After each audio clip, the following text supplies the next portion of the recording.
Me dicen si estamos viendo los iconos. Creo que eso fue lo que vimos la semana pasada, ¿verdad? Sí, Sí, Liz. se mira Sí, bien. ¿verdad? Muy bien, vimos estas las imágenes, las representaciones de Cristo, del que le llamaba el Pantocrator, María como reina del cielo, a quien le están haciendo ofrendas. Les decía títulos, también representaciones como si se le daban dádivas en cuanto a dinero, títulos también, y pues los reyes, el emperador y la emperatriz también se representan pues a un lado de ellos. Entonces vamos a comenzar por acá con los iconos, y pues decirles que icono es una palabra griega, eikon, ¿qué significa imagen? Así de fácil. Un icono entonces es una imagen. Ahora, en el contexto del arte cristiano de la Edad Media, hablar de icono es hablar definitivamente de arte religioso. Es lo único que veríamos ahí como ejemplo. Entonces, esa imagen guarda una semejanza con una persona o con un evento, porque no necesariamente es la representación de una persona, un santo, la Virgen, Cristo, por ejemplo, sino también una escena. Y esa escena está tomada de la tradición cristiana, o sea, de los relatos que se tenían acerca de eso, o de la escritura, en este caso, los libros que se habían tomado como libros verdaderos eh, para la religión cristiana, que serían en este caso los evangelios canónicos. Recuerden, hay una cantidad grande de evangelios que habían para esa época, pero no todos se tomaron en cuenta. En ese ordenamiento que se hacía en los concilios, que servían para ordenar la ideología cristiana y eliminar las corrientes que no eran o no se consideraban como inspiradas por Dios, entonces pues se fueron eliminando algunas, pero los relatos quedaban. Entonces hay muchas imágenes que luego vemos no aparecen en la Biblia que conocemos, por eso mismo, porque son relatos que tienen que ver con la tradición.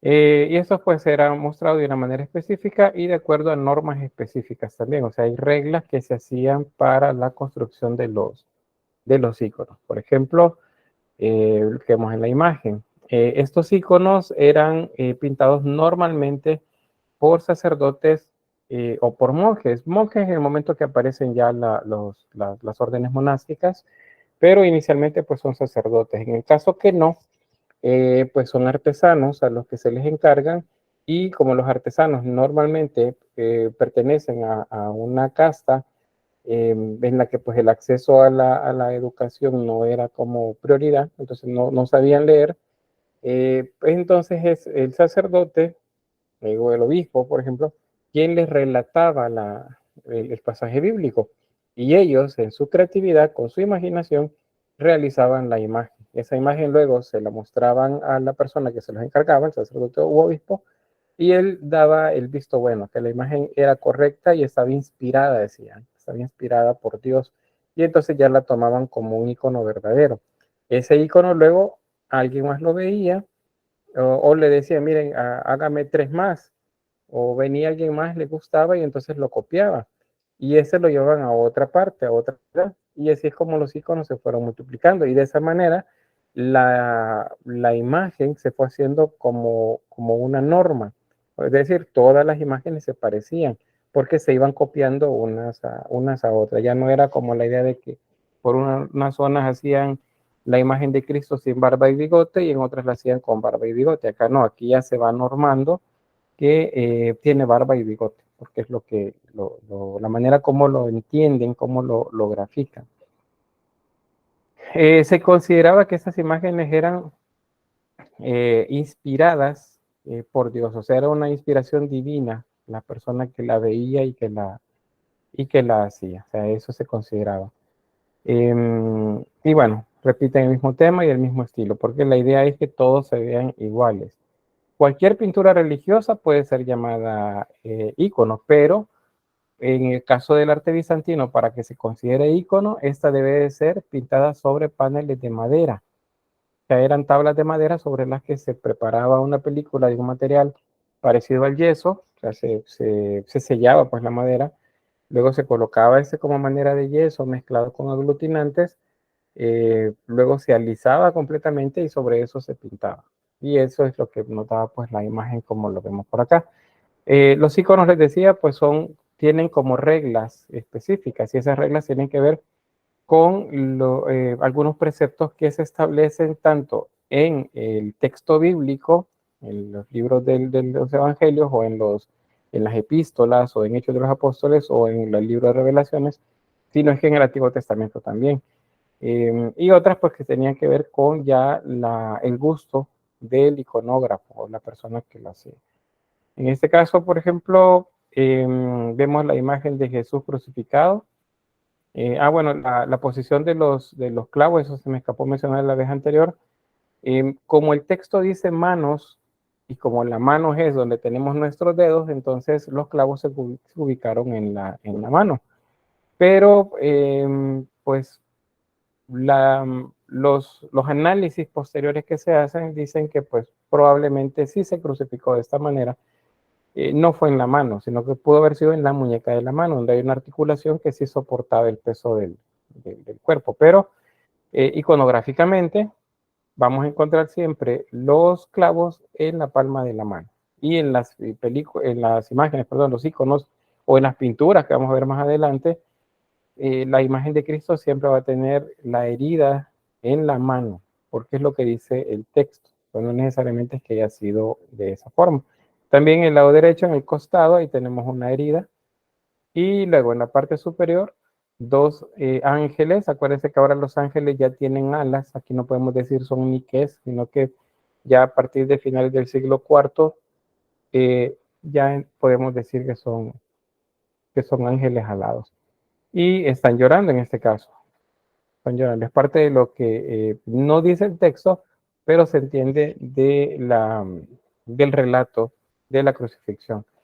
Otro dato sobre esto es que, según el texto que se conoce, dice que estaban Juan cerca y también María, y luego cuando le dice a Juan, hijo, ahí tienes a tu madre, y a María le dice, madre, ahí tienes a tu hijo. Esos dos personajes entonces se ubican cuando hay escenas de la crucifixión siempre a un costado de él, uno a cada lado. Siempre, siempre la imagen de María va a estar a la derecha de Cristo, no a nuestra derecha. Nosotros lo estamos viendo del lado izquierdo, de nuestra izquierda. Pero si nos ubicamos en la posición que tiene la figura de Cristo, entonces ella está a la derecha. ¿Por qué? Porque a la derecha se ubica todo lo que se considera bueno, todo lo que se considera de mayor importancia. Es la diestra. La diestra siempre va a representar los aspectos más importantes o buenos también. La siniestra, que es la izquierda, por eso dicen, no, es que es siniestro cuando hablamos de algo que es malo y que nos puede asustar. La siniestra, que es lo contrario de la diestra, esta en ese caso pues no es que sea malo, sino que significa que es menos importante. ¿Quién está ahí? Pues el apóstol Juan, es el que se ubica de ese lado. Entonces, iconográficamente, en la imagen de una crucifixión, si vemos esas imágenes, siempre María va a estar a la derecha de Cristo y Juan siempre va a estar a la izquierda. Si los encontramos en algún altar que están invertidos, es porque quien lo puso simplemente no sabía lo que estaba haciendo, simplemente los colocó. Pero esto es una regla que se cumplía muy rigurosamente en esta primera etapa. Otro dato también, si se fijan acá, es que esta imagen tiene ¿cómo se llama? Los pies uno sobre el otro, sobrepuestos, y tiene un solo clavo. Entonces hay 3 clavos acá. Esto nos dice entonces que probablemente la pintura correspondería más allá del siglo X, del siglo X en adelante. ¿Por qué? Porque antes del siglo X, siglo VIII, siglo X, quizá por ahí, se representan con 4 clavos. Entonces, por ahí. Creo que con eso, con esta imagen, vamos a ver algo más. Siempre sobre estos datos, los artistas, los artesanos bizantinos, estudiaban los antecedentes clásicos. Muchos de estos pues tenían a la vista obras griegas, romanas también, principalmente las romanas, que es lo más cercano, Pero como es un contexto griego, pues habían obras griegas en diferentes lugares. Y de ahí trataban de representar, aunque no tan naturalistamente, la idea del paño húmedo, por ejemplo, o el paño mojado, y pliegues, hace un tanto a la usanza de los griegos. También la valoración de luces y sombra, pero mayormente los iconos se trabajaban sobre plano, o sea, los colores se aplicaban de manera plana. Y pues no era la idea de representarlos al 100% naturalistas, sino un tanto simbólicamente. Este término es importante porque en el desarrollo de los iconos y bueno, desde el inicio, desde su origen, habían corrientes dentro del cristianismo que se oponían a la representación de las imágenes. Entonces, ¿en qué tiene sustento esto? ¿Alguien si me puede ayudar ahí? ¿En qué tiene sustento de que las imágenes no se deben hacer? Por el mandamiento que dice que no te harás imagen ni semejanza. Muy bien, de nada del cielo y de nada en la tierra, ¿verdad?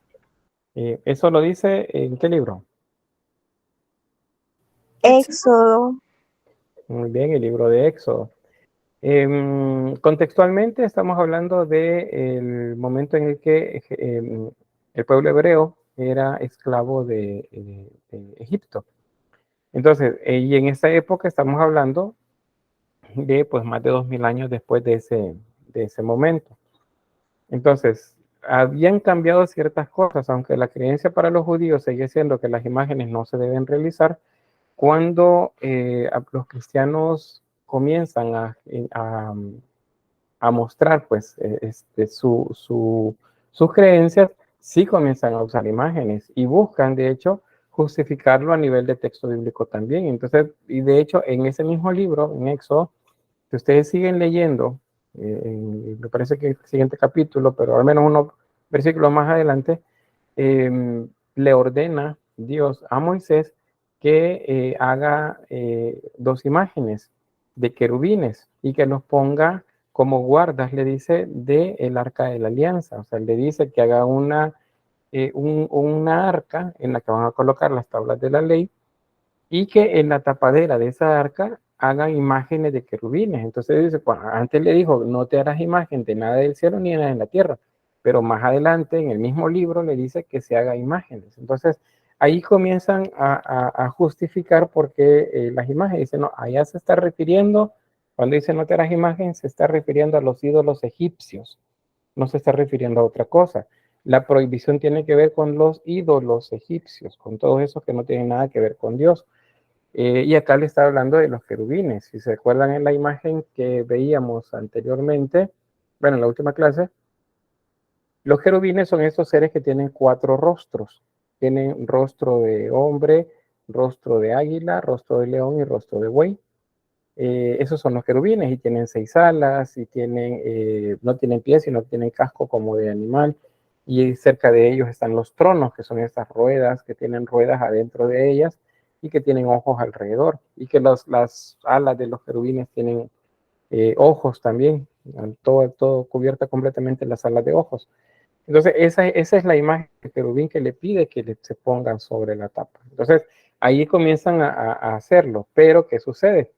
Las imágenes las comienzan a hacer y eso es siglo I, siglo II, comienzan las primeras representaciones. Si ustedes recuerdan las pinturas en las catacumbas que eran para enseñar, porque el origen de eso es didáctico, es para enseñar, no para adorar, sino que fue didáctico, pero en el contexto ya romano, de eso del Imperio Bizantino, comienzan sí a generarse cierto tipo de adoración a las imágenes. Y entonces eso hace que un grupo dentro del mismo cristianismo comience a criticar duramente eso que se hace. Y entonces se genera algo que se llama iconoclasia. Y eso básicamente, iconoclasia significa ruptura de imágenes, porque lo que hacían era, bueno, primero que es una deliberada destrucción dentro de una cultura de los iconos religiosos de la propia cultura y otros símbolos o monumentos, normalmente por motivos religiosos o políticos. ¿Qué es lo que sucedía? Pues decían, no, las imágenes no son permitidas, entonces destruyamos todas las imágenes. Y comenzaron a destruir las imágenes, quemaban las imágenes, que rompían los iconos, los quebraban, los quemaban. Entonces eso era algo que comenzó a generar tensiones dentro del mismo cristianismo y pues hubo un emperador que prohibió de hecho que se hicieran. Y esto lo puso, lo distanció del representante máximo del cristianismo, que era el Papa.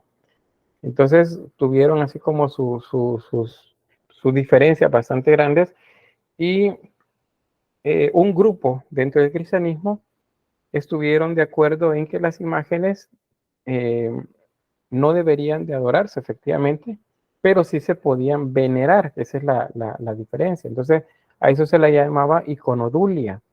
La iconodulia era la veneración de las imágenes.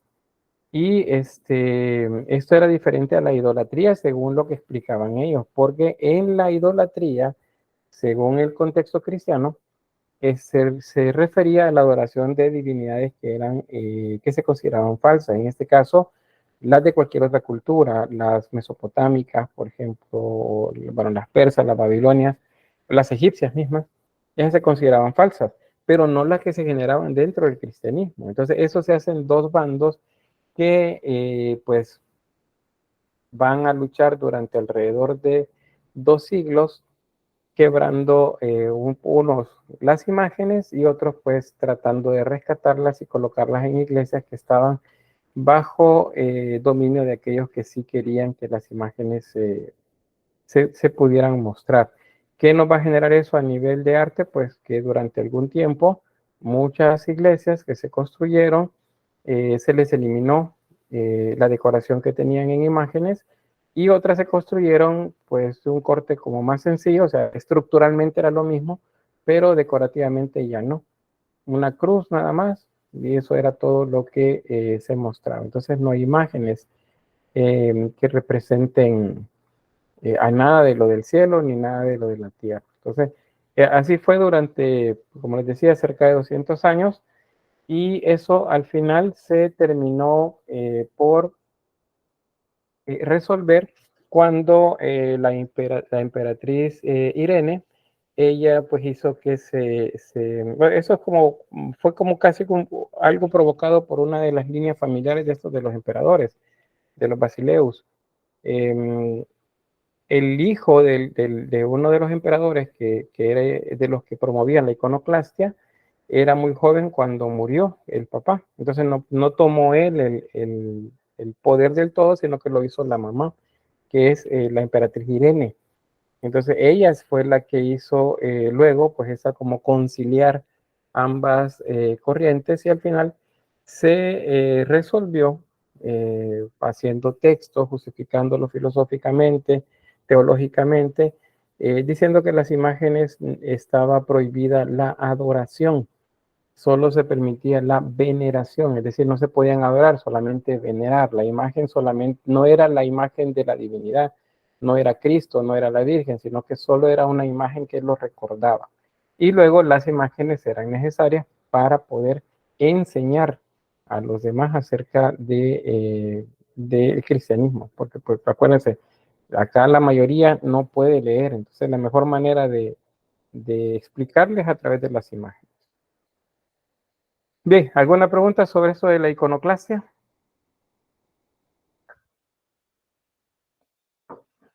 ¿Estamos claros? Todo claro, Nick. Yo Bien, creo que gracias. sí. Muy bien, gracias. Vamos entonces por acá. Bueno, muy bien, gracias. Hay varios tipos de iconos. Vamos a ver tres específicos, tres tipos de iconos, y esos son los llamados iconos de culto. Estos personifican la imagen de la divinidad para el mundo, o sea, para que nosotros, digamos, los que en aquel momento hubiésemos sido feligreses, pudiéramos entenderlas. Estas se consideran únicas y se les adjudica pues que son a partir de apariciones y de situaciones milagrosas. y se colocaban en lugares muy importantes dentro de las iglesias, especialmente las partes centrales de los iconostasios. Ya luego vamos a ver qué es un iconostasio. Y pues tiene las características como lo ven acá. Cristo al centro, viendo hacia el frente, la boca cerrada. Esto es una representación muy cercana al Pantocrator, es decir, al Cristo creador. Sabemos que es Cristo, acuérdense, porque primero arriba lo dice, Ixus, es Cristo. Y atrás de él, el llamado nimbo crucífero. Ahí está. Y luego la representación de él, pero a nivel iconográfico reconocemos el color rojo como para la túnica y el azul para el manto, aunque sea un poco oscuro acá, pero este es azul. Y luego el texto bíblico que muestra que seguramente pues es un pasaje del Nuevo Testamento. Con la mano derecha está bendiciendo y con la izquierda sostiene el libro. Acuérdense que la mano derecha es para bendecir, porque la diestra es la que se considera para los asuntos más importantes. Hay otro tipo de iconos que estos son descriptivos narrativos. Estos no representan una sola imagen, sino que presentan una escena, una situación, y transmiten mensajes relacionados con las doctrinas, la historia sagrada, con la teología y con los dogmas de la fe cristiana. ¿Saben qué es un dogma? No, licenciado. Es una verdad absoluta. Dogma en la religión ¿Sí? básicamente es algo que no está por aquí comprobado, porque están los dogmas, también están, no me acuerdo qué otros es lo que está, porque se supone que se sigue un estándar para catalogar también cuando una persona es santa, y lo primero son dogmas y así, pero se me va algo el dato ahí, pero creo que es algo que no está comprobado en sí, pero pertenece bajo los fundamentos religiosos. No, más bien diríamos que es algo que está comprobado bajo los dogmas religiosos, o sea, científicamente no lo podemos comprobar, pero bajo el dogma religioso sí. ¿Ibas a decir algo? Muchas gracias, Lee. Bueno. Un dogma es una verdad que no se puede discutir. O sea, un dogma es, por ejemplo, Cristo murió y resucitó al tercer día. Yo no puedo negar eso. No hay manera que yo lo niegue. O sea, si yo lo niego, estoy cayendo en una situación quizás hasta pecaminosa, porque es una verdad que no se puede discutir con nadie. Y así hay otros dogmas que fueron apareciendo, especialmente dentro del cristianismo católico hay más dogmas relacionados a la Virgen y a otros aspectos también, no solamente alrededor de Cristo. Para para otras corrientes cristianas no católicas, pues igual, hay bastantes dogmas alrededor de la imagen de la figura de Cristo. Que no, o sea, son verdades que no se pueden discutir, no se la pueden negar. Ustedes le pueden decir a alguien, no, Cristo no resucitó, y eso es un escándalo, porque les pueden acusar de algo grave a ustedes dentro de la religión por hacer esa afirmación. Entonces, un dogma es una verdad de fe que no se puede discutir dentro del contexto religioso. Entonces, esas escenas eran las que representaban dogmas, en muchos casos eran las que se mostraban.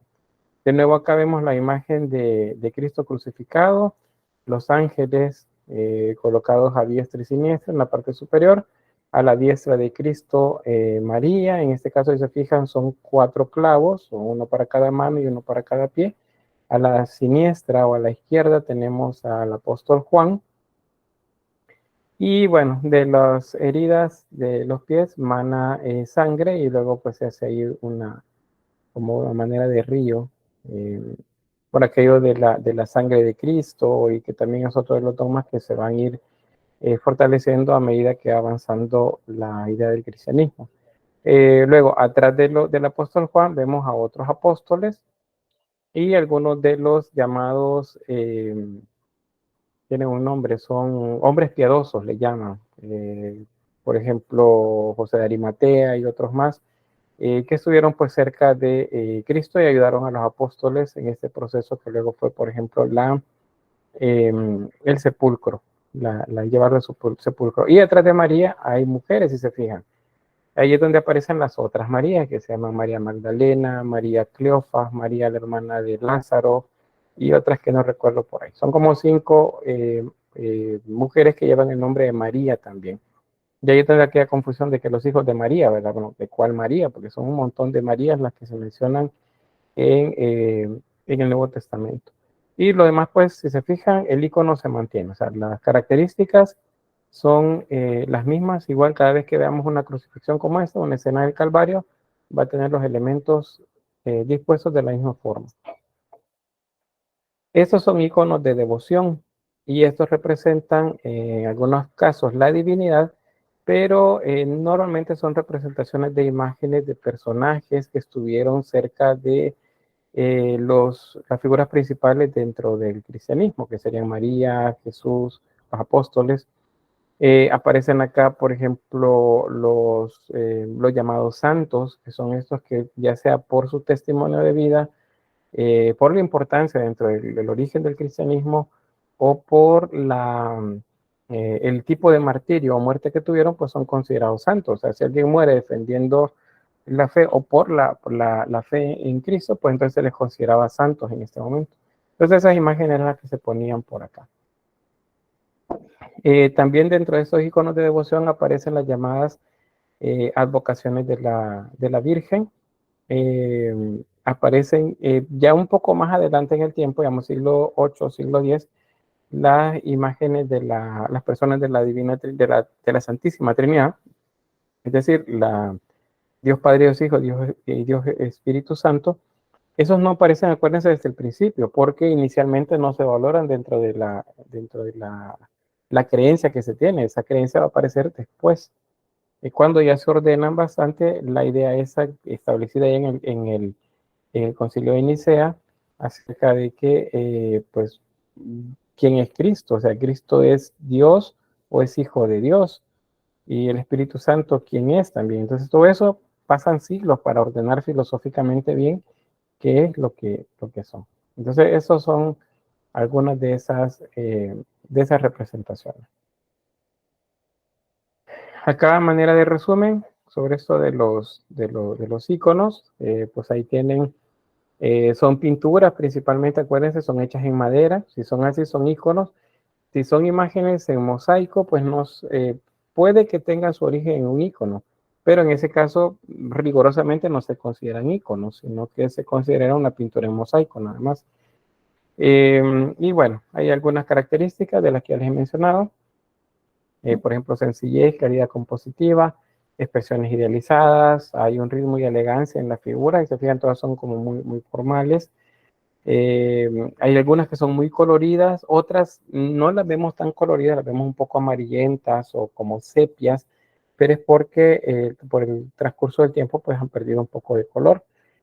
Muchas de ellas son muy iluminadas también, significa que los fondos son brillantes. Y más o menos en algunas se puede percibir algo de el clasicismo grecorromano, o sea, de esa formalidad con la que se hacían también, formalidad técnica me refiero, con la que se hacían las imágenes para griegos y romanos. Bueno, ahí lo de las luchas iconoclastas y algunos datos por aquí. Hay un valor místico y tienen un valor profiláctico, y eso es justo lo que desencadena luego la idea de la iconoclasia. O sea, las imágenes, como acuérdense que el origen es las culturas que influenciaron a los primeros cristianos, que son Egipto, las de Mesopotamia, la cultura hebrea, la griega y la romana.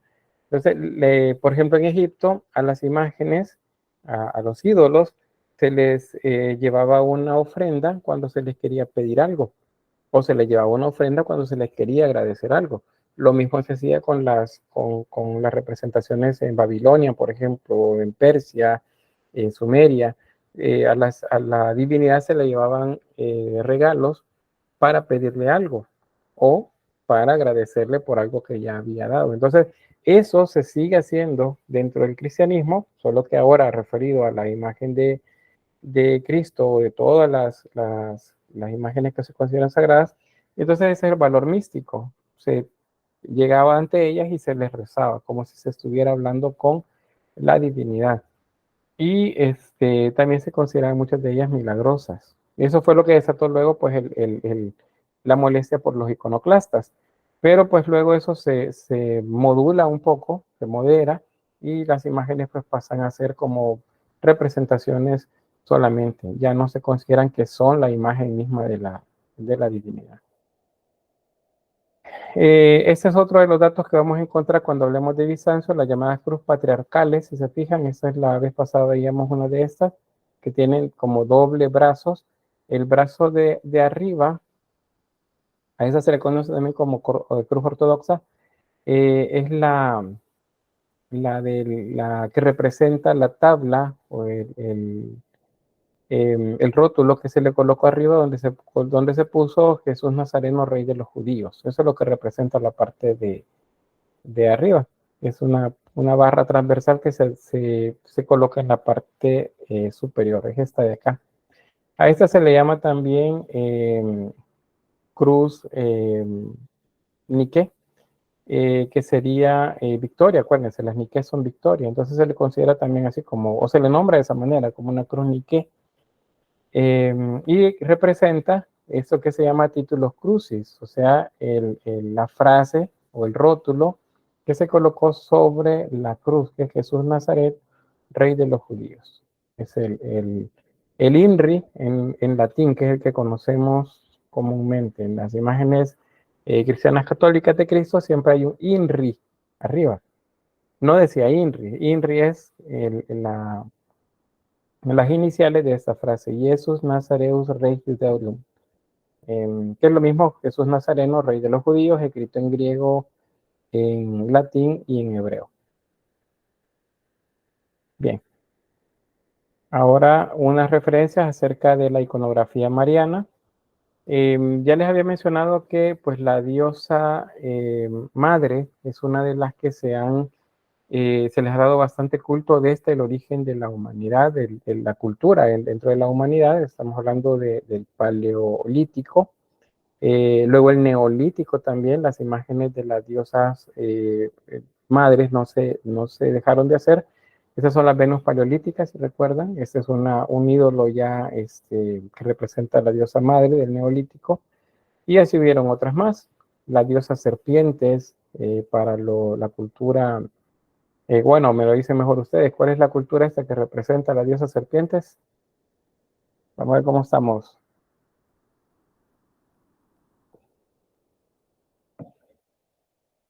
¿Qué cultura era la que representaba a la diosa madre de esta forma? La llamada diosas serpientes.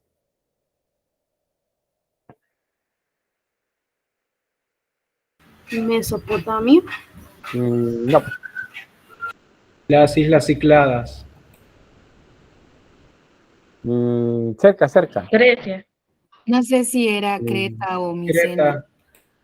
Creta, justamente era Creta. La isla, en la cultura cretense. Las Islas Cícladas sí habían diosas madres, se recuerdan, pero los brazos igual están levantados, pero no tenían serpientes en las manos.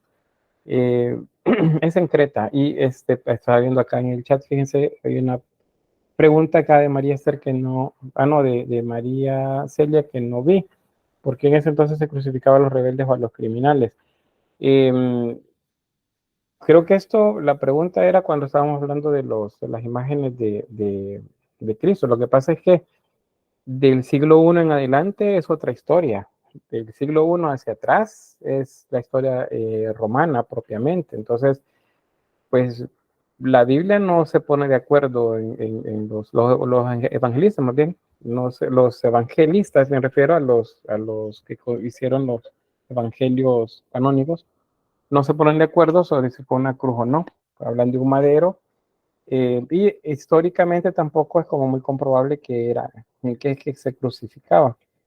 Pero sí se sabe que los romanos empalaban y colgaban a los criminales de madera. O sea, los clavaban pues a palos. No los crucificaban así como se veía ahí exactamente, sino que los clavaban o los amarraban en palos hasta que se morían y les daban el tormento. Eso era para los criminales, por eso se considera que no era, es una muerte, en el caso de la ideología cristiana, se considera una muerte humillante, que Cristo lo hayan crucificado, porque eso los romanos lo hacían con los criminales únicamente. Y bueno, de hecho, dentro del relato aparecen unos criminales ahí también que están siendo también colgados en el relato, que son, según la tradición, dimas y gestas, porque según el texto bíblico, pues no tienen nombre. Pero bien, eso es como la razón por la que se hacía. Pero del cristianismo para acá, o sea, siglo I en adelante, siglo II en adelante, es otra historia. Ahí ya la cruz deja de ser, o más bien adquiere un símbolo diferente, que es el del que nos estamos ocupando ahorita. Bien, ¿qué otras representaciones habían sobre María? Bueno, las representaciones de las diosas vinculadas siempre a la naturaleza, siempre a la fertilidad para los griegos, que Celeste dice, y la cruz inversa en la cual de teoría crucificaron a Pedro, ¿sale en alguna pintura o algo? Sí, hay iconos en los que se coloca esa. Según el relato, pues Pedro consideró que no era digno como para tener una muerte igual a la de Cristo, entonces por eso la cruz de él va al revés. Y sí hay iconos que refieren acerca de esa imagen, y más adelante habrán pinturas también en las que se representa el martirio de Pedro de esa forma. Bien, les decía entonces acá imágenes de la diosa Demeter, por ejemplo, también la esposa de Zeus, que es otra diosa vinculada a la maternidad, al hogar.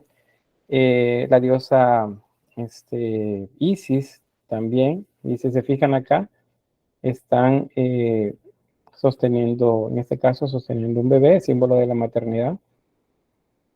Acá está como entronizada. Esta es la diosa Hera, por cierto. Acá está Isis, sosteniendo a Horus en su regazo. Esta también es egipcia. Ahí tenemos a la diosa Nut, que es la representación de la bóveda celeste. Y se fijan, pues todo su cuerpo es azul y está lleno de estrellas. Entonces, de todas esas representaciones que habían, se consideran que son influencias para la iconografía mariana, o sea, para las representaciones de María. Entonces, en el icono de María habrán variantes porque pues hay muchos cultos alrededor de ella. Acuérdense, es la representación o es la continuidad de la representación de la diosa madre. Entonces se le da el mismo título de madre, se dimensiona de esa forma la frase aquella de que cuando está Cristo crucificado, hijo, ahí tienes a tu madre, madre, ahí tienes a tu hijo. Entonces le está dando un título de madre. Entonces, a partir de ese, se consideran otros más a los que se le llama advocaciones. Una advocación es un título. ¿Cuál es un título o una advocación mariana que ustedes recuerden? Un título que tiene María.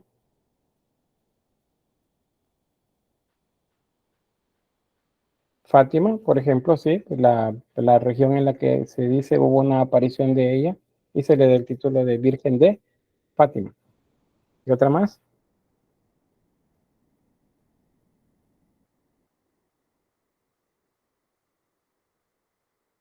Virgen de la Medalla Milagrosa, correcto. Virgen del Carmen, correcto. El Monte Carmelo. Y bueno, ahí tenemos tres. Hay muchas más. Virgen de Guadalupe, ajá, dice Iris también. Y así pues hay muchas más. Esas advocaciones son títulos, acuérdense. Y esos títulos hacen referencia a una cualidad de la Virgen o al lugar en el que se encontró. El caso, por ejemplo, de la Asunción, como dice Paola, la Virgen de la Asunción se refiere a la acción, a una acción que según la tradición sucedió, y es que ella subió al cielo. Eso no está en los evangelios canónicos, ni aparece en el resto de libros del Nuevo Testamento, pero sí está en la tradición cristiana y aparece relatado también en algunos de los evangelios apócrifos. Ahí también se habla acerca de ello.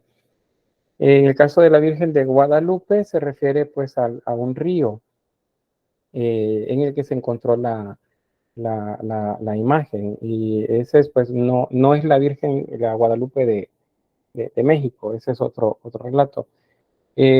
María la Dolorosa, dice Celeste, sí, la Mater Dolorosa, esa es una imagen que va a tener un poco más de presencia a partir del periodo barroco en adelante, y se refiere a los dolores que se considera que ella sufrió.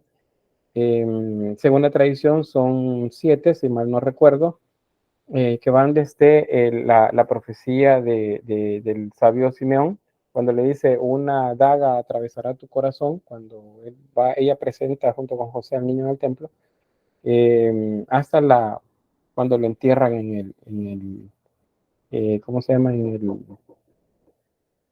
En el sepulcro. En el sepulcro. Sí, bueno, sí hay católicos por acá, en ¿cómo se llaman estos? Los misterios dolorosos. Ahí se mencionan al menos 5 de los 7 dolores de esos que se habla de la Virgen. Pero bien, eso lo vamos a ver más adelante en el barroco, me estoy adelantando. Pero bien, la idea de las advocaciones es para que tuvieran idea que hay variantes en el caso del icono mariano, hay bastantes. En el caso del cristianismo católico, de hecho, hay menos advocaciones que las que hay en el cristianismo ortodoxo, o el catolicismo ortodoxo, es la iglesia ortodoxa la que llamamos de Armenia, rusa, griega. Esa variante del cristianismo tiene muchas más advocaciones. En el caso del Islam, el Islam también menciona bastantes veces a María. Dice, bueno, ¿cómo si el Islam, cómo es que el Islam va a hablar acerca de María si ellos no creen en Cristo? Y pues sí creen en Cristo. Según el Islam, Jesús es un profeta. No es el Hijo de Dios, según el Islam, sino que es un profeta.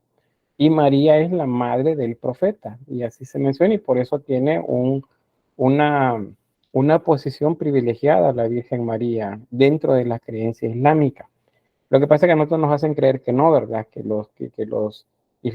el Islam y el cristianismo son dos cosas que no se pueden unir.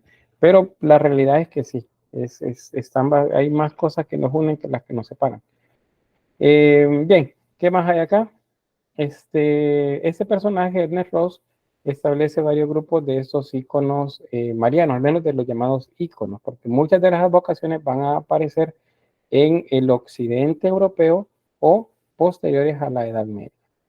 Una de ellas es esta, que se llama Theotokos. La Virgen o María Theotokos se refiere a la Madre de Dios, y en ella pues aparece ella en un trono, acá flanqueada por ángeles, se fijan ahí, un ángel a cada lado, y ella está sosteniendo a Jesús, y con la mano derecha, con eso que la derecha siempre es lo más importante, le sostiene el hombro y lo está como presentando, es como que diga, miren, él es. Entonces ella es la madre de Dios. Esa es la manera como se representa en este icono. Vean los colores también, rojo y azul para la vestimenta, son colores que se asocian a la ¿qué sería esto? A la realeza, y por lo tanto pues le da mucha más importancia. Acá hay luego un trono, y bueno, la figura de Jesús en este caso, un color como naranja para el traje y blanco para la vestimenta. Otro dato también es que pues no hay un rigor anatómico a la hora de realizar los iconos. Acuérdense que la idea es que solo represente. Mientras más se acercaría al naturalismo, más estarían cometiendo un error. Entonces, por eso es que no se hacen de esa forma, se hacen solamente con la idea de representar. Y en muchos casos la imagen de Jesús parece como si fuera un niño adolescente o un joven adolescente o un adulto a veces, porque no tiene rigor anatómico. Entonces esa es la madre, María como madre de Dios, la Theotokos. A esa se le denomina galactotrofusa, y esta también se le llama Virgen de la Leche, y es la que está amamantando al niño Jesús.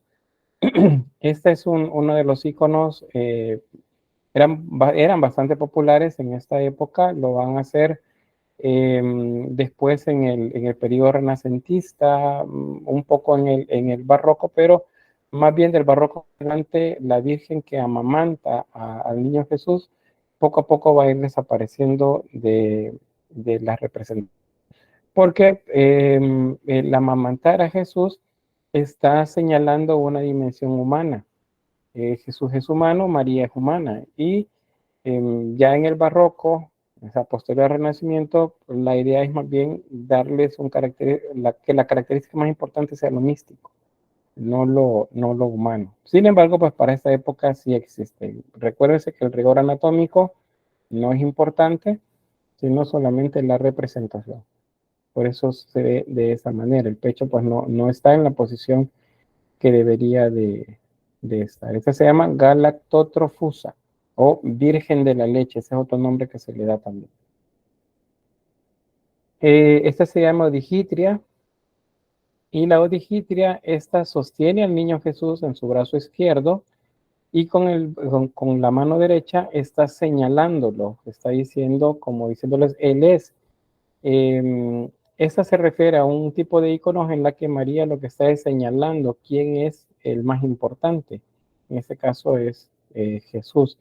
Si se fijan, la posición de los dedos de la mano es la representación esta que se va a adoptar para representar el amor. Ese es el símbolo que significa esta mano. Vean también que en el manto de la Virgen, poco a poco van a ir apareciendo también esas representaciones de estrellas, porque es la idea que el manto es la bóveda celeste. Y Jesús está en actitud de oración y tiene un rollo, que es un símbolo de los libros sagrados, en la mano izquierda. Acá, atrás de la cabeza de Cristo, el nimbo crucífero, y atrás de María un nimbo liso. En este caso, atrás de los nombres de ellos, aquí dice María, en las letras del nombre de María. Y el caso de Jesús, este no lo tiene, pero normalmente siempre les coloca. Bien, esa es odigitria, o la que indica quién es el camino. Esta se llama Eleusa. Y la Virgen Eleusa, esta muestra una relación amorosa, como digamos de madre e hijo, con Jesús. Es una relación muy cercana a la que muestran. Si se fijan, es casi como que están jugando entre ellos. Ella presiona el cachetito del niño en el de ella y el niño le toma del mentón y pues se abraza a ella y ella lo abraza también.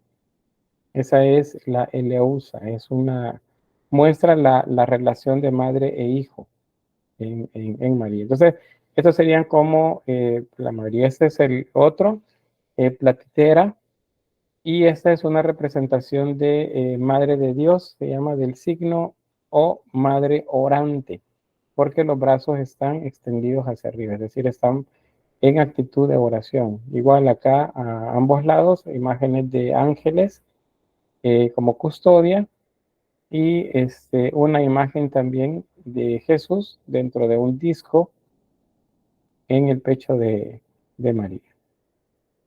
Esas serían como las representaciones marianas. Vean que hay bastantes de representaciones de María.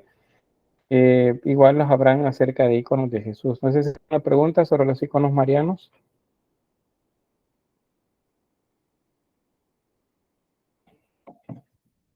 No. No, ninguna. Bueno, vamos entonces. Sobre los iconos de Jesús, pues ya vimos bastantes imágenes sobre él. De hecho, son las primeras que se comienzan a hacer.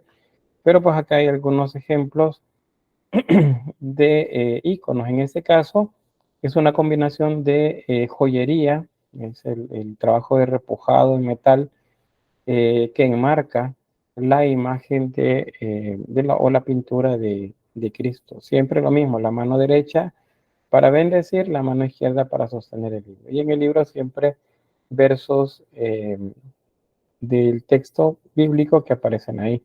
Si se fijan, rojo y azul siempre. Rojo para la túnica y azul para el manto. En este caso es un nimbo crucífero y en este caso es un nimbo radiante, se llama. Vean la diferencia. Un nimbo crucífero, acuérdense que los nimbos son símbolos solares, un símbolo del sol.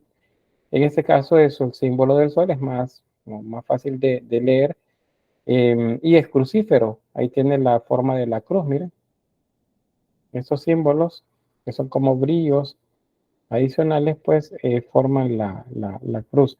Y se llama nimbo radiante, porque presenta los rayos del sol. Estos que ya habíamos visto, siempre la misma iconografía. Los ángeles lamentándose, llorando en la parte superior, el Cristo crucificado, a la diestra María, quien está siendo sostenida acá por las otras mujeres que acompañaban, María Magdalena, María Cleofa, María la hermana de Lázaro. Por el otro lado tenemos a Juan, al lado izquierdo, y atrás de él soldados romanos. Es interesante que uno de los soldados romanos le está haciendo el símbolo del amor, acá, con la mano. No es el símbolo del rock, no le está haciendo nada por el estilo, sino que es el símbolo del amor lo que le está mostrando con la mano. ¿Y eso por qué? Bueno, si se fijan acá, este soldado tiene una aureola atrás de la cabeza. Probablemente sea de los que según la tradición, los soldados romanos que se convirtieron o se hicieron creyentes de Cristo luego de ver los acontecimientos pues, durante la crucifixión. Y acá otro símbolo que aparece es que, bueno, la sangre que brota de las manos, del costado, se fijan acá, es casi como un chorro que está saliendo, y de los pies también. Los pies están entrelazados, o superpuestos más bien, y de ahí sale una línea de sangre. Eso es por aquello de la sangre de Cristo, de la que luego se hablará pues mucho en oraciones y en varios de los cultos que luego se hacen. Más, bueno, otras imágenes. Esta es una representación mariana en la que pues él está ya por ser colocado, si se fijan acá, en el sepulcro, aunque pareciera que es una caja, pero acuérdense que esto es simbólico, no es naturalista, y ella pues lo está sosteniendo para que lo coloquen en el sepulcro. Atrás de él aún se ve la parte de los brazos de la cruz. Esto no aparece en el texto bíblico, pero es parte de la tradición y es parte de lo que luego van a ser como parte de los símbolos que le darán la característica de Mater Dolorosa a María. Eso pues va a ser siglos más adelante. Otras escenas también que se representan en iconos son algunas de las que se relatan en los libros de los evangelistas. Por ejemplo, este caso es la transfiguración. Aquí está Cristo que brilla, sus ropas son blancas, brillan, y luego está Elías y Moisés. Creo que Elías era, no me acuerdo, ya entré en duda, pero Moisés sí sé que es uno de ellos. Están junto a él, y los apóstoles que inicialmente estaban dormidos pues despiertan y observan ese prodigio. Eso es lo que se muestra en este icono. Bien, preguntas sobre la iconografía de Cristo.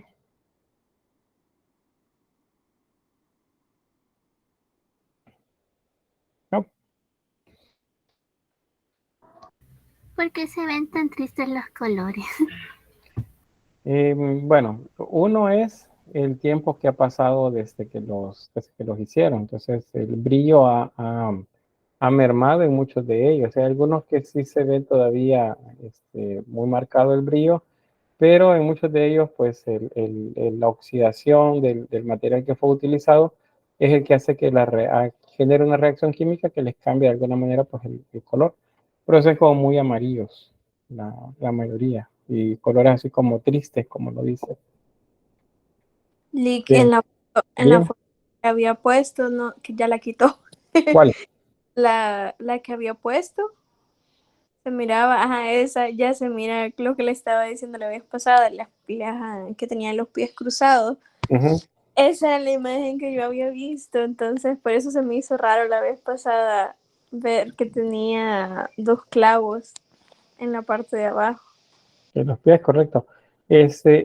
Por cierto, al ver que tiene los pies cruzados y solamente tiene 3 clavos, eso siempre lo vamos a ubicar después del siglo VI, porque del siglo VI al siglo VIII es cuando comienzan los fundamentos y ¿qué sería? Representarse más la idea de la Trinidad, de la Santísima Trinidad. ¿Cuál es la Trinidad? Es tres, Dios Padre, Dios Hijo, Dios Espíritu Santo. Entonces, esa Trinidad también se representa en los clavos, entonces por eso colocan 3 clavos. Es un símbolo de la Trinidad. Ahí. Antes de eso, la mayoría, si no es que todo, vamos a encontrarlo siempre con 4 clavos. Y esos 4 clavos son una representación del origen, según lo que los griegos y romanos creían. O sea, el origen de todo es el fuego, el agua, el aire y el polvo. Esos 4 elementos. Entonces, por eso tiene 4 clavos. Más adelante vamos a encontrar que tiene, bueno, en el gótico, la regla va a ser que sean así, que los pies estén uno sobre el otro y solamente hayan 3 clavos. Pero el Renacimiento en adelante vamos a encontrar 4, 3 clavos, 4, 3 clavos. Ya va a ser indistintamente cómo se haga. Lo que hay que saber nada más es que, al menos en esta primera etapa, si son 4, son de los primeros. Si llevan 3, son más o menos del siglo VI en adelante en la representación. Pero sí, esa es como la más conocida, es la que se hace casi regla en el del barroco en adelante. Bien, ¿alguien más? ¿No? Bueno, si no, ya casi terminamos, menos esta temática. Estos son otros iconos. Este se conoce como el icono de San Juan Bautista o el icono del precursor. Si se fijan, vamos a hacer un acercamiento acá. Este es Juan el Bautista, no Juan el Evangelista, este es Juan el Bautista. Acuérdense que Juan el Bautista era primo de Jesús y él es el que bautiza a Cristo. Entonces, en la tradición, lo que se sabe de él, y aparte de algunas descripciones que aparecen en el Nuevo Testamento acerca de Juan el Bautista, es que él era era un penitente, era un nazareo. ¿Se recuerdan la idea de nazareo y nazareno, que son 2 cosas diferentes? El nazareo es un penitente, es una persona apartada para Dios. Entonces, en el caso de ellos, se retiraban a llevar una vida solitaria, se dejaban crecer la barba, no se cortaban el pelo, se vestían con las ropas más humildes que se pudiesen conseguir o las más, que serían sencillas. Normalmente a él se le representa como vestido con pieles, no con túnicas de tela, sino con pieles. Y siempre se le representa también despeinado. Fíjense el pelo acá, no se ve ordenado, se ve un poco despeinado. También se le coloca como la piel un poco oscura, dando la idea de que está sucio. Esa es la representación de Juan. Y tiene una aureola atrás de la cabeza, porque pues él sí muere. Esta es otra representación también de Juan. Si se fijan igual, el pelo, miren, despeinado, la barba también no se ve ordenada, se ve despeinada. Acá está teniendo un diálogo con Jesús, que es el que aparece en esta parte del lado derecho de la imagen. Se sabe que es él porque tiene un nimbo crucífero, en el nimbo de la cruz. Y está hablando con él. Probablemente tiene que ver con eso que está escrito en griego acá, que no les tengo el texto, siempre lo busco y pues todavía no está como disponible qué es lo que dice acá. Y un dato curioso es que tiene alas y Juan no tenía alas, pero ahora recordemos qué significan las alas. Que es un Que pueden mensajero. volar. Que puede volar, es decir, que puede elevarse, pero aparte de eso, ¿cuál sería? ¿Quiénes tienen alas? La victoria, No, ahora ya en el contexto cristiano, los mensajeros. los mensajeros, correcto, o sea, los ángeles. Saúl, que levanta la mano. Sí, eso mismo le iba a platicar, que eran mensajeros. Ujú, correcto, mensajeros, los ángeles, acuérdense, los ángeles tienen alas. Ya aquí tendríamos que observar bien la imagen para saber si es una Nike o si es un ángel, porque ya a este punto los ángeles ya se representan con alas. Acuérdense que es un símbolo, porque los ángeles no tienen alas. El símbolo es que vuelan. ¿Y por qué vuelan? Porque son mensajeros, porque llevan el mensaje de un lugar a otro. Entonces, el caso de Juan con alas significa que es un mensajero. Así se están representando en esta visión que tiene el iconógrafo. Otro dato es que acá en la parte inferior aparecen símbolos del martirio de Juan. Se fijan acá, hay una hacha de este lado y acá en una bandeja está la cabeza de él. ¿Cómo fue que lo mataron a él? Le cortaron la cabeza. Correcto, le cortaron la cabeza, porque eso fue lo que pidió Salomé a este personaje, ¿cómo se llama? A Herodes Agripa. Es lo que le pide. Le pídeme lo que quieras. Y ella va donde su madre, donde Herodías, me parece que se llama. Y él le dice, la cabeza del Bautista. Y es lo que le pide, pues manda a matar a Juan. Y ese es el símbolo del martirio. Entonces aparece acá en la representación del martirio con la imagen. Entonces son iconos también que aparecen. Hay una variedad bastante grande. Este es otro. Este está en una pared, pero se lo represento como icono porque en varias imágenes sí va a aparecer de esta forma. Esta se llama Dextera Domini, o sea, la mano de Dios. Literalmente dice la diestra de Dios, porque es la mano derecha. Fíjense, en la mano derecha. O sea, si encuentran una mano izquierda haciendo esto, probablemente la imagen está al revés, porque es la mano derecha. Bueno, la derecha siempre es la más importante. Y está dentro de un nimbo. Es un símbolo solar. Esa es la representación de Dios. Luego, bueno, tenían iconos, los bizantinos, ahora ¿dónde ponían los iconos? Los iconos eran colocados en una sección dentro del altar que era especial para poner las imágenes, porque si se acuerdan, los mosaicos, las pinturas que se hacían con las teselas para ser colocadas en las paredes de la iglesia, estaban colocadas atrás, prácticamente, perdón, en las paredes de la iglesia. El iconostasio entonces era el lugar que se elegía para colocar las imágenes. Entonces eran paredes como esas que ven acá, en las que se ponían diversas imágenes o diversos iconos de María, de Jesús, de los apóstoles, de santos, y que representaban una separación entre la feligresía, el feligrés común, y el sacerdote. ¿Y eso por qué? Porque atrás del iconostasio está el altar. Esta es una puerta a través de la cual solamente entraba el sacerdote. El sacerdote estaba allá atrás en el altar.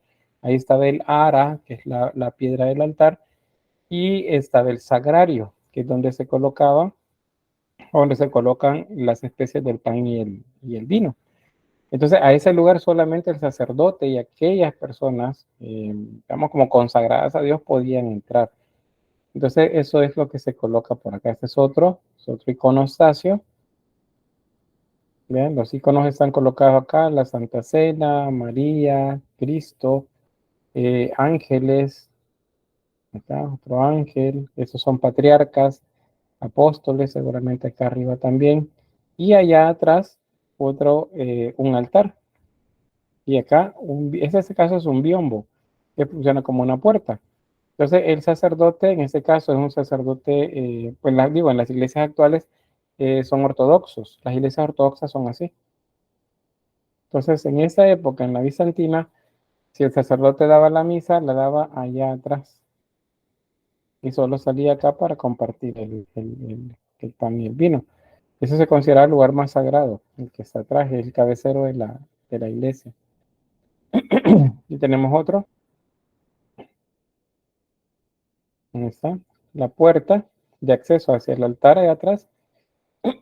Y el iconostasio aquí con todas las imágenes. La Sagrada Familia, Cristo, este seguramente María, este probablemente es Juan, el apóstol Juan. No, perdón, Juan el Bautista. Los apóstoles seguramente acá. Acá está una representación de la Trinidad, Dios Padre, Dios Hijo, Dios Espíritu Santo ahí en medio. Y otra representación de Cristo acá al centro y otra de Cristo crucificado acá arriba también. Y luego, bueno, arriba una imagen de María como Teotocos, como la madre de Dios. Y acá ángeles que le están haciendo referencia. Entonces, estos eran los altares y ahí es donde se colocaban los iconos. O sea, no eran que se hacían los iconos y solo se colgaban en una pared, no, había lugares específicos para colocarlos. Eso va a ser así durante pues mucho tiempo en el oriente, es el Imperio Bizantino. En el occidente europeo, esto también va a tener como una réplica, lo van a copiar un poco y van a crear un tipo también de mueble en el que se colocan imágenes, a eso se le llama retablo, pero eso pues es en occidente. Bien, ¿preguntas? ¿Dudas? Dice Celeste, para tener todo eso tuvieron que recibir mucho financiamiento. Esa es una buena observación. Pues sí, había mucho dinero de por medio acá y muchas manos, muchos de ellos esclavos, para poder construirlo. En el caso de los, bueno, de lo que tiene que ver con arte, acuérdense que Roma, pues, tenía muy buenos artesanos, Grecia también, porque ese es territorio griego, tienen muy buenos artesanos y ellos eran los que se encargaban de hacer esto. Y efectivamente costaba mucho dinero. En muchos casos, eso que ven que brilla ahí es oro. Es lo que se llama pan de oro. Es una película casi como un papel de oro que se amoldaba a la superficie de la madera para que tuviera ese brillo. En otros casos, pues era color, pero en mucho es oro lo que se colocaba. O sea, sí costaba mucho, pero pues tenía ¿cómo se llama? El visto bueno del emperador. Y pues ahí entonces mucho dinero que se hacía. Por eso es que luego ellos se representaban a la par de María, a la par de Cristo, y le estaban dando una bolsa con ofrenda, ¿verdad? Con dinero, o le estaban dando un título, porque el dinero invertido en la construcción de la iglesia se lo dedicaban a ellos, y ellos, su pago era que aparecían en la representación a la par de Jesús o de María, frente al pueblo, frente a sus súbditos. Eso significaba que ellos participaban de la divinidad, es decir, estaban cerca de Dios o de María. Y eso era una manera ideológica de mantener pues, el control sobre la gente también. Lo mismo lo hacía el Papa. Aquí casi no les he hablado del Papa porque va a resultar que en esta época, a pesar que tiene mucha importancia, es más bien el emperador el que más, como que más determina las cosas. Pero en la medida que han pasado estos siglos, desde que Roma cae, toma el cristianismo como propio, el papado también ha tenido diferencias con el emperador y se ha movido hacia la región de Italia, a la antigua Roma, y desde ahí ha establecido pues una base de bastante importante y genera también para esta época, digamos, al final o casi al final del Imperio Bizantino, pues tiene alianzas con reyes en toda la región occidental. Mientras Bizancio está decayendo por el asedio que tiene de los pueblos árabes o musulmanes, por el otro lado, el cristianismo va creciendo. se va convirtiendo en una potencia, y el papado pues tiene el control de muchas de las áreas del lado occidental. Pero pues esa es otra parte de la historia, y justamente terminamos pues lo referido al Imperio Bizantino. ¿Alguna pregunta?